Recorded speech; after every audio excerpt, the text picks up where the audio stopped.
ये टैरिफ हमें काफ़ी भारी पड़ रहे थे। टैरिफ क्यों लगे ये भी हम अच्छी तरह से जानते हैं। अमेरिका के सदर इस बात से खुश नहीं थे कि हम रूस से तेल खरीदने का काम कर रहे थे।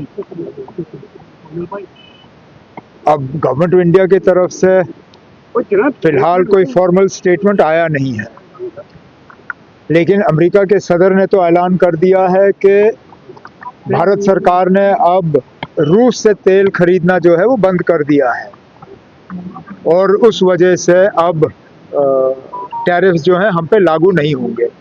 चलिए, अगर हमने रूस से तेल खरीदना बंद कर दिया तो अच्छी बात है। रूस के बरक्स हम कहाँ से तेल खरीदेंगे?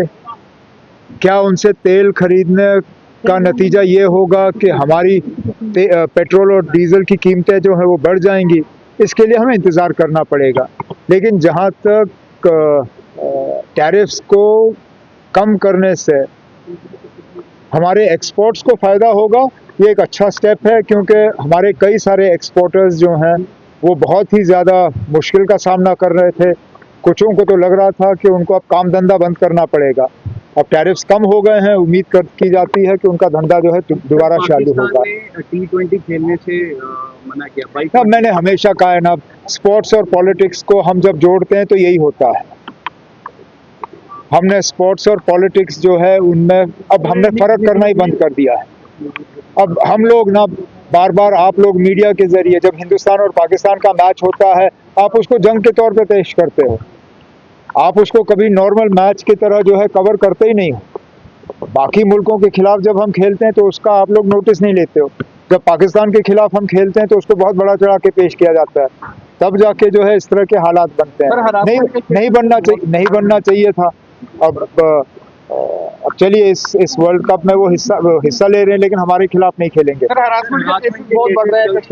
यार, ये अच्छी बात नहीं है। मैंने north zone chief ministers conference में भी इस हवाले से बात की थी। मैंने तमाम चीफ मिनिस्टर से उस वक्त गुजारिश की, होम मिनिस्टर ऑफ इंडिया से गुजारिश की कि ये जो सिलसिला कश्मीरियों को, चाहे वो स्टूडेंट्स हों चाहे ट्रेडर्स हों, उनको जो हरास करने का काम चल रहा है वो रुक जाना चाहिए। मैं उत्तराखंड के चीफ मिनिस्टर का शुक्रगुजार हूँ कि उन्होंने मौके पे जो है कार्रवाई की और केस जो है वो रजिस्टर हुआ, गिरफ्तारियां भी हुई हैं। लेकिन इसी तरह हिमाचल में जो है ये सिलसिला लगातार चलता आ रहा है और अब हिमाचल जो है हमारे मतलब एक तो पड़ोसी रियासत है और ऑपोजिशन रूल स्टेट है, कांग्रेस रूल स्टेट है।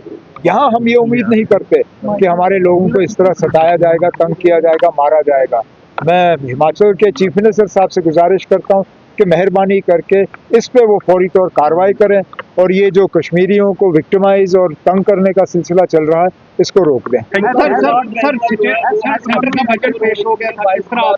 बजट के हवाले से जो भी कहना होगा हाउस के अंदर कहूँगा, गवर्नर साहब के खुतबे के हवाले से आ रहे हैं। आपको फॉर्मली पता चल गया? नहीं चला ना, तो मैं इसमें कुछ नहीं कहूँगा, क्योंकि जब तक आपको फॉर्मली पता नहीं चलता तब तक मेरा इस पर कमेंट करना गलत होगा। राहुल गांधी ने जो former chief of army staff थे जनरल नरवणे, उनके आर्टिकल को लेकर सर एक बड़ी पार्लियामेंट में जो होता है वो पार्लियामेंट का है। It's the privilege of the parliament, it's the privilege of the speaker to decide. इसी तरह हम जो अपने असेंबली में करते हैं वो हम तक है। अब पार्लियामेंट में हमारे असेंबली के बारे में चर्चा हो, अच्छी बात नहीं होगी। इसलिए पार्लियामेंट में जो हुआ मुझे उस पर टिप्पणी नहीं करनी चाहिए। अब ये आप नेशनल कॉन्फ्रेंस के सदर से बात करिए ना। मैं जम्मू कश्मीर का चीफ मिनिस्टर हूँ, नेशनल कॉन्फ्रेंस का प्रेसिडेंट